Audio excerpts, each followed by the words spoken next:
தமிழ் மொழி அழிஞ்சிட்டு இருக்குங்க. இன்னைக்கு நீங்க வந்து நீயாரான கோபிநாத் ஒரு நிகழ்ச்சி எடுக்கிறாரு. தமிழ் மொழி ஏன் வேண்டாம்னு சொல்றீங்க கேட்டா அதுக்கு அவன் ஒரு ஃபேஷன் காரணம் சொல்றான். நான் பிரெஞ்சு எடுத்தா எனக்கு வந்து பெருமையா இருக்கும்னு நினைக்கிறேன். பெருமைக்காக இப்படி இந்த நிலையில நம்ம தமிழ் இனம் அழிஞ்சிட்டு இருக்கு, தமிழ் மொழி அழிஞ்சிட்டு இருக்கு. இது குறித்து எந்த ஒரு எதிர்வினையும் இந்த இளைஞர்களுக்கு இல்லையே.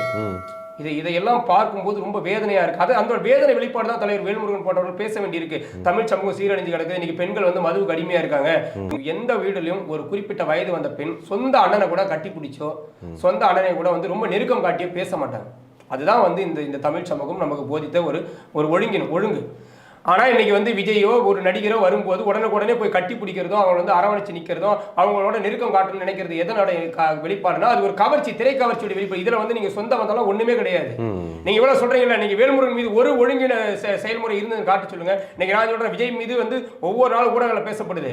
கீர்த்தி சுரேஷ் திருமணத்துக்கு மனைவியோட போக வேண்டிய விஜய் வந்து திரிஷாவோட தனி விமானத்தில் போனார் சொல்லிட்டு பிரச்சனையானதெல்லாம் இருக்கு. கட்சி தொடங்கின பிறகு எங்கள் அண்ணன் வேல்முருகன் மீது அவர் வந்து ஏதாவது ஒரு பெண் விஷயத்தில் இப்படி தவறா நடந்திருக்காரு, ஒரு குற்றச்சாட்டு சொல்ல சொல்லுங்க. தன்னுடைய மேடைகளில் கூட ஒரு பெண் பிள்ளைகள் வந்து நின்னா அவங்களோட எவ்வளவு விலகி நிற்கிறோமோ அந்த அளவுக்கு வந்து ஒரு நாகரிகம் தெரிஞ்ச ஒரு தலைவராக தான் இருக்காரு. அப்படிப்பட்ட தலைவர் பேசதாங்க செய்வாரு.